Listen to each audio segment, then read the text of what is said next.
Olá, telespectadores. O nosso programa de hoje é uma entrevista com o deputado estadual do PL, Carmelo Neto, onde ele vai falar sobre as eleições do ano que vem, de 2024, e sobre a notícia mais nova sobre a cassação da chapa do PL da Assembleia Legislativa, no qual ele faz parte. Vamos conferir. Os deputados estaduais do PL que tiveram seus mandatos cassados por decisão do Tribunal Regional Eleitoral, sob o argumento de que o partido infringiu a lei das cotas, apresentaram um recurso chamado de agravo regimental, que serve para que o juiz, no caso aqui o tribunal, esclareça bem o acórdão que foi publicado. Os deputados ainda podem recorrer da sentença ao Tribunal Superior Eleitoral, mas e ainda tem a favor deles a PEC da anistia, que tramita na Câmara dos Deputados, que anistia todos os crimes, sobretudo os de cotas, relacionados à eleição do ano passado. Um dos deputados que recorreram, todos recorreram, é o deputado estadual Carmelo Neto. Pergunto a ele aqui agora, deputado, o senhor já admitiu a possibilidade de deixar a Assembleia? Olha, é uma possibilidade real, mas na minha concepção remota. Nós fomos cassados pelo Tribunal Regional Eleitoral, mas ainda tem um longo caminho a se percorrer pela frente. Nós vamos apresentar, como o professor Edson falou, os embargos infringentes, embargos de declaração. Um desses embargos tem efeito modificativo, então ainda cabe o recurso via embargos no próprio Tribunal Regional Eleitoral. A decisão foi publicada no Diário Oficial há poucos dias, portanto ainda estamos dentro do prazo de apresentar os embargos.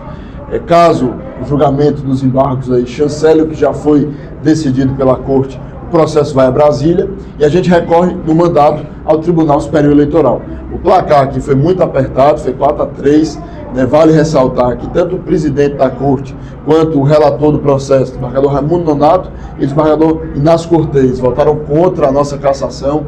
Então, eu tenho certeza que com tudo que foi apresentado, a nossa defesa em Brasília com certeza será em base de votos brilhantes que nós tivemos no tribunal, tanto do relator quanto do presidente da Corte, que fizeram votos excepcionais, que destrincharam acusação por acusação de que o partido tivesse cometido algum tipo de ilicitude, algum tipo de fraude, e os votos deles deixam claro que não houve nenhum tipo de irregularidade, não houve fraude, portanto, não há a cassação de nenhum dos parlamentares do partido, e é por isso que a gente vai batalhar, é por isso que a gente vai lutar.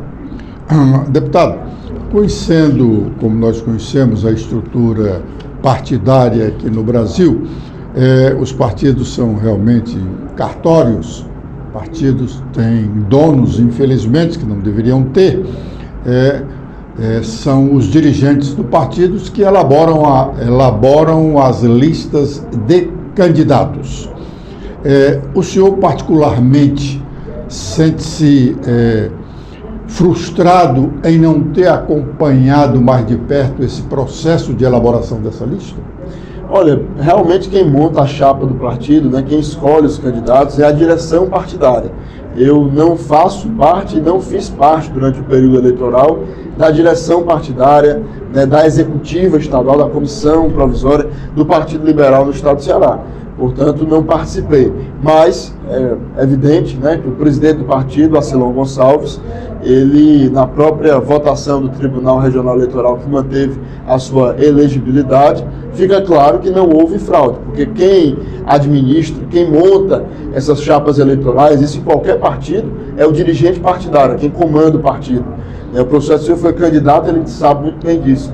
E quando o Tribunal Regional Eleitoral do Estado do Ceará decidiu manter o presidente estadual do partido elegível, ou seja, não achou fundamento, não achou prova que pudesse o responsabilizar sobre uma suposta fraude que tenha acontecido na chapa, que não fui eu, nem os deputados eleitos, mas a direção partidária que montou, na verdade, a prova cabal de que não houve nenhuma irregularidade.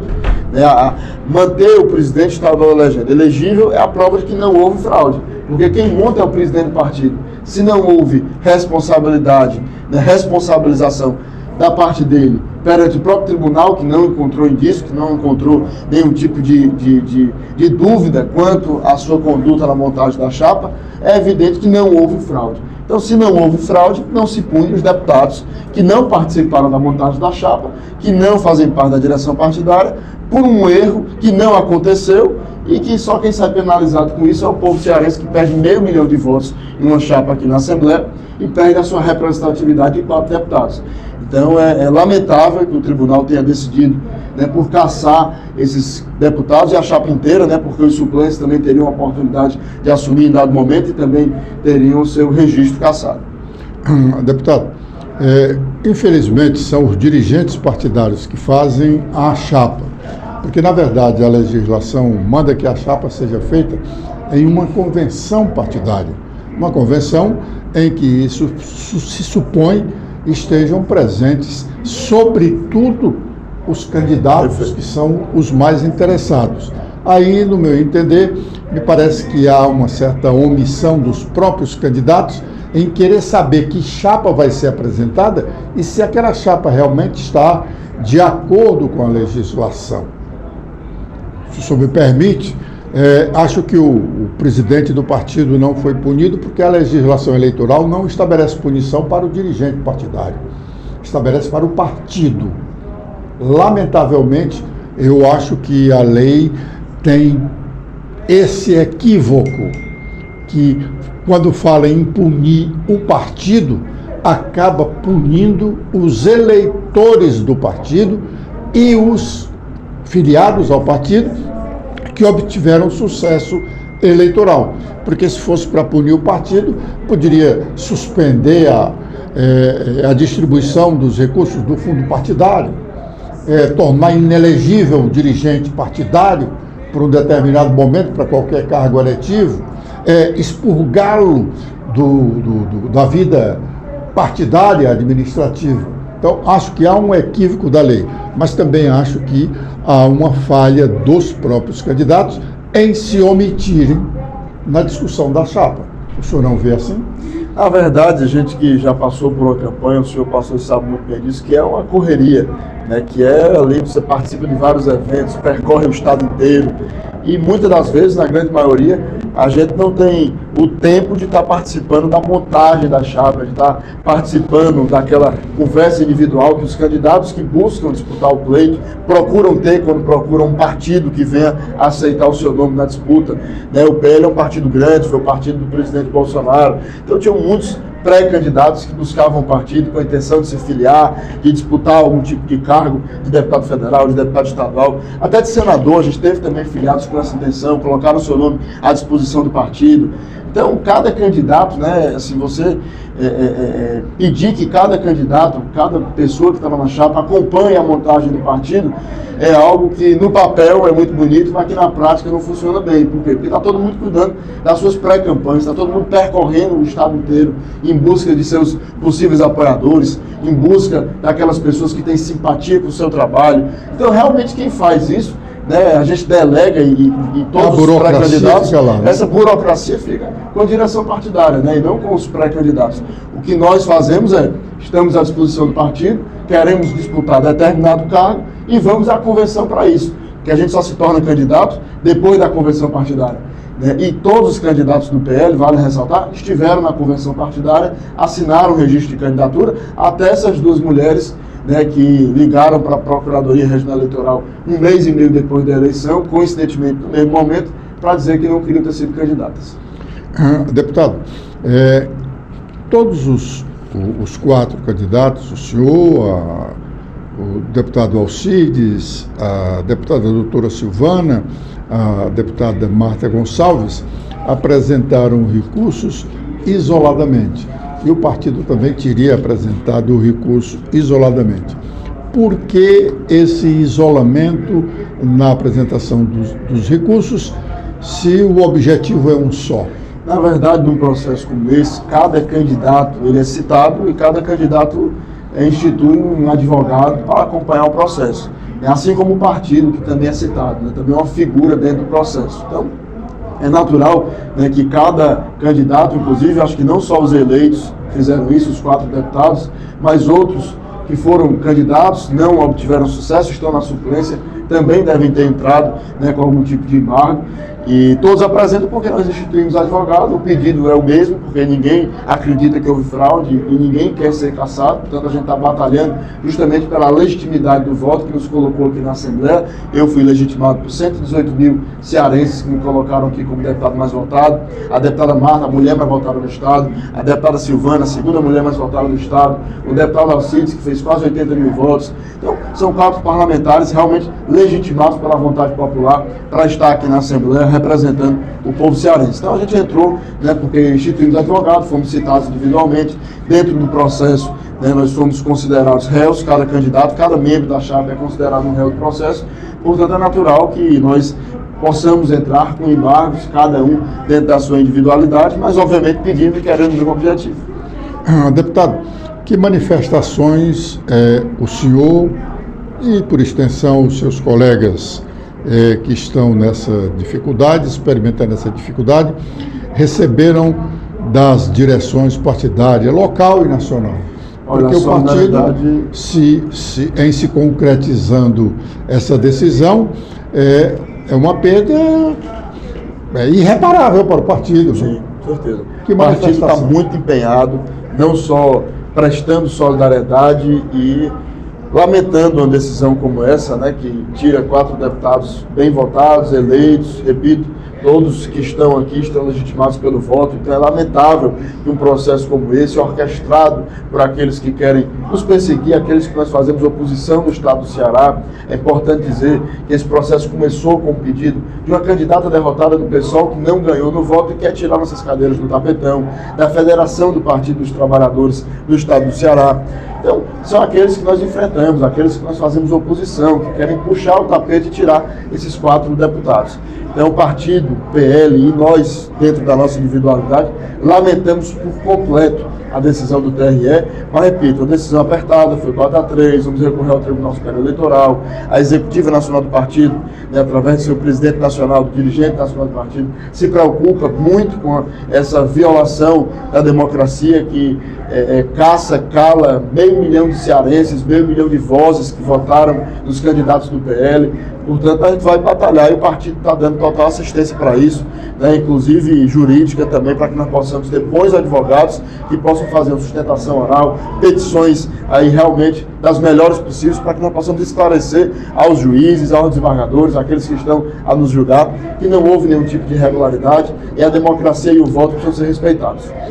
Deputado, o senhor está aparecendo em rede nacional numa programação do partido incentivando a filiação dos jovens ao PL Jovem. Esse chamamento ao senhor para participar desse movimento, e o senhor é um dos destaques, se não para o Ceará o principal destaque, juntamente com a ex-primeira-dama do país. Esse chamamento se deu antes ou depois dessa decisão do TRE? Na verdade, se deu bem antes, né? Nós estamos há muito tempo já formulando, estruturando o que foi lançado recentemente, o PLJ, né? Que é a Juventude do Partido Liberal. Já lançamos o primeiro e vamos continuar com uma série de programas, que é o Chega Aí, para que nós possamos interagir e convidar jovens de todo o país, não só aquelas figurinhas carimbadas como eu, como o deputado Nicolas e outras figuras do partido, mas jovens que não necessariamente têm um alcance na rede social, mas que querem se engajar, têm o sonho que eu já tive com 13 anos de idade, né, de conseguir ter voz e adentrar na vida pública, conseguir lutar por aquilo que eu acredito e expressar esse sentimento de alguma forma. Então, o nosso objetivo é dar voz aos jovens de todo o Brasil que venham a se engajar e se interessar, assim como eu. Eu fui vereador por 19 anos, fui o deputado mais votado do estado por 21, e eu tenho certeza que a gente pode espalhar esse sentimento e levantar uma geração por todo esse país, não só pelo estado do Ceará, que venha se engajar, disputar eleições, enfim, lutar por aquilo que você acredita. E o objetivo do Chega Aí, o objetivo do PLJ é justamente dar voz, dar oportunidade para que o jovem venha debater, discutir suas ideias e, com certeza, no futuro, a gente tenha um país melhor. Deputado, só voltando um pouco à decisão do Tribunal Regional Eleitoral. emocionalmente? Como é que a sua família recebeu isso? Olha, a família sofre mais do que a gente. A gente que está na política, digamos que o couro já está mais grosso, né? E a esposa, o pai, a mãe, a irmã sempre sofrem mais com esse tipo de notícia.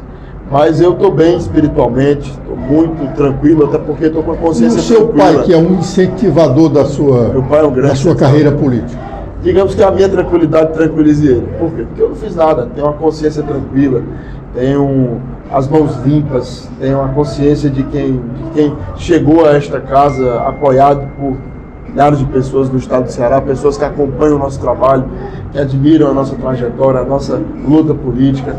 Então eu estou muito tranquilo, estou bem espiritualmente, bem comigo mesmo, bem com a minha família, não fiz nada de errado, estou aqui legitimado pelo voto, o processo não nos deixa inelegível, então eu tenho certeza que se uma injustiça vier a prosperar e um julgamento injusto vier a cassar os nossos mandatos, nós seremos julgados pelo voto, nós seremos julgados pelo povo numa próxima oportunidade que nós venhamos a ter de colocar o nome à disposição da sociedade.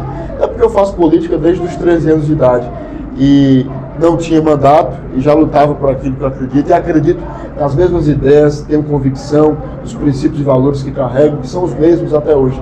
Então, se em determinado momento a gente vier a ficar sem mandato, não vou desistir, porque parar nunca foi opção, e a gente vai continuar defendendo esse conjunto de ideias que nós estamos aqui na Assembleia Legislativa representando.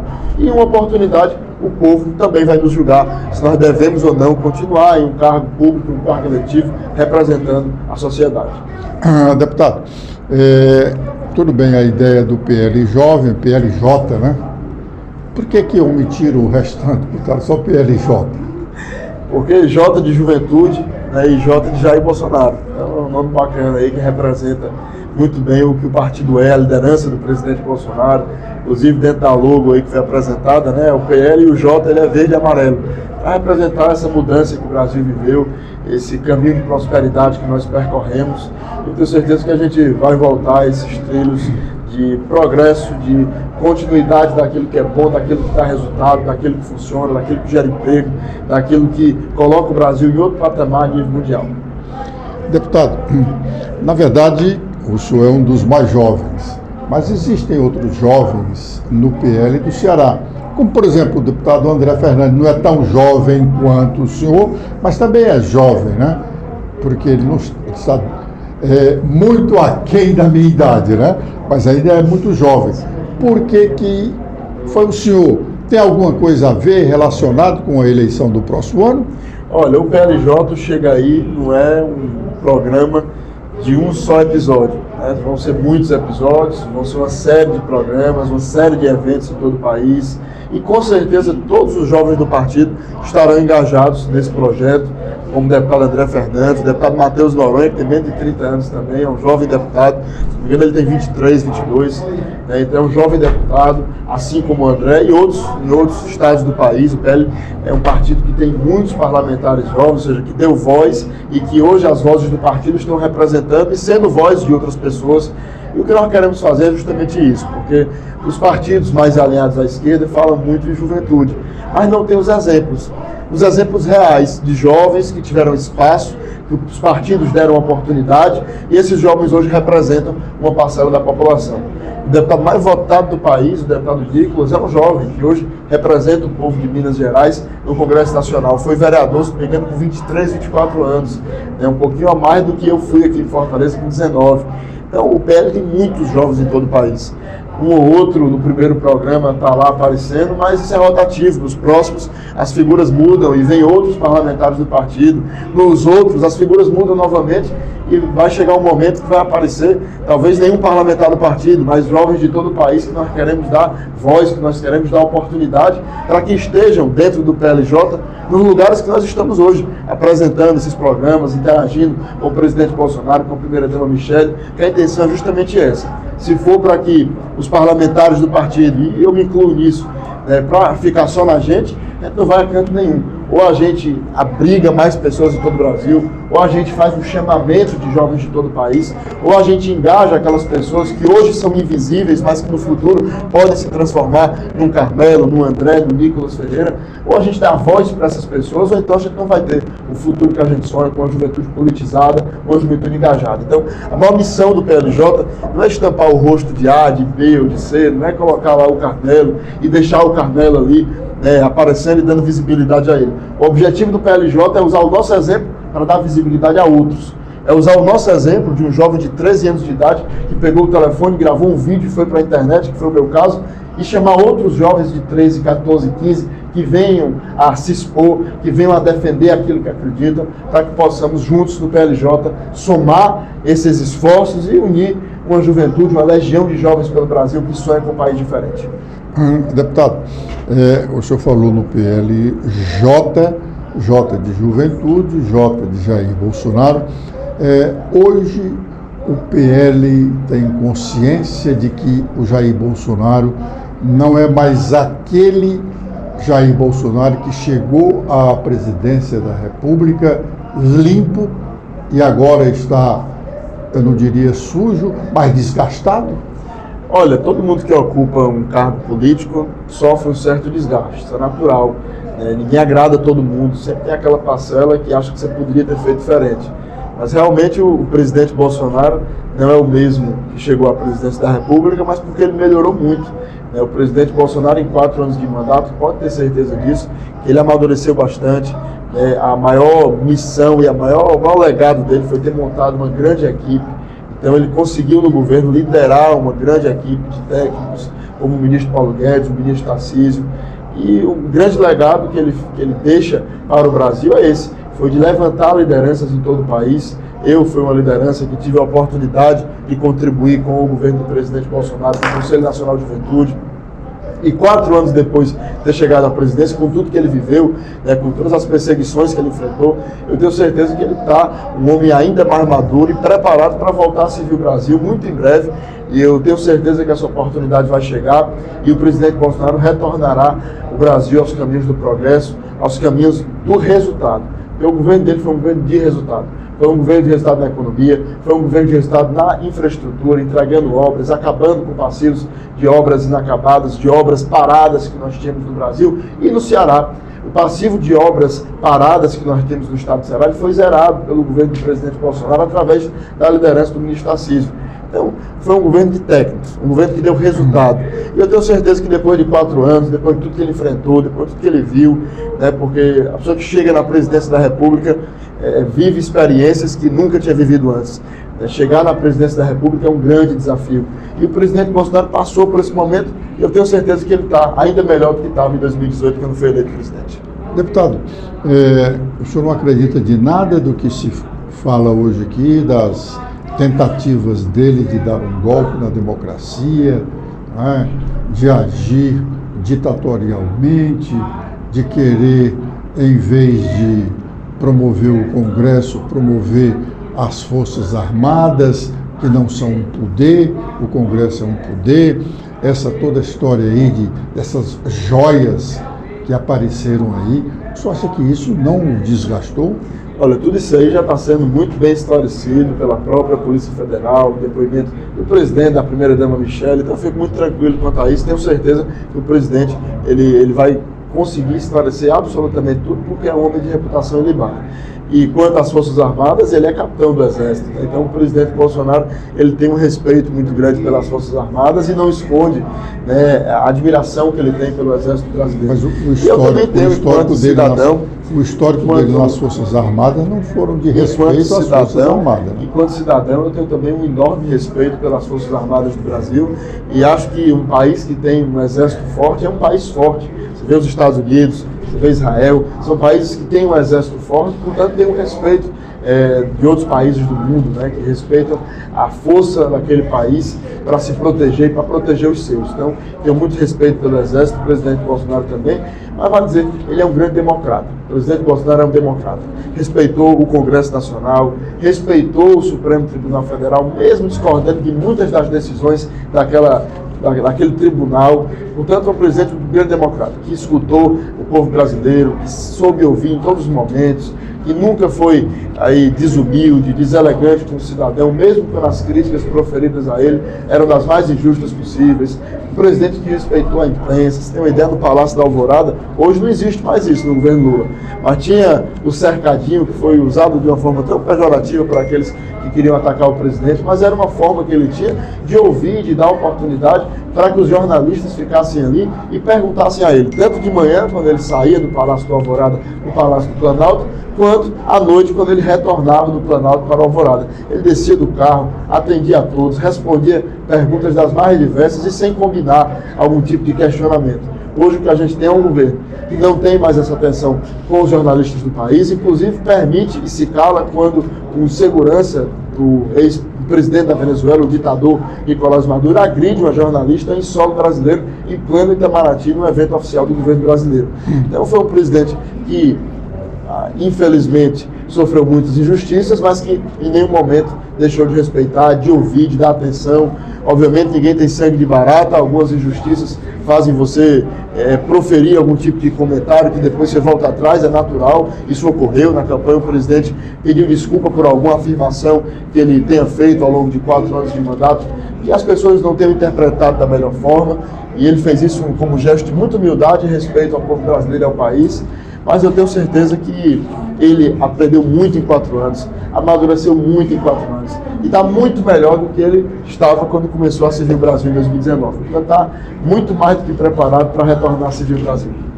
Deputado, com todo respeito às suas posições, mas eu discordo dessa relação com relação a jornalistas, e se nós formos falar com as colegas jornalistas, uma está aqui, elas não concordam com o senhor disse na relação do ex-presidente Bolsonaro com a imprensa. As mulheres jornalistas do Brasil têm muito a reclamar do Bolsonaro, ex-presidente, e os homens jornalistas também têm muito a reclamar. Com relação a exército forte, é verdade que o americano tem um exército muito forte, mas mais forte do que o exército é o Congresso Nacional americano. Infelizmente, o Congresso Nacional Brasileiro não é tão forte, mas por omissão. Deputado, muito obrigado e sucesso na sua empreitada. Obrigado, professor Edson Silva. Um grande abraço e conte sempre comigo para que nós possamos debater e discutir temas que são de extrema relevância para Fortaleza, para o Ceará e para o Brasil. Agradeço a todos pela audiência no nosso programa de hoje. Espero revê-los no nosso programa de amanhã. Até lá!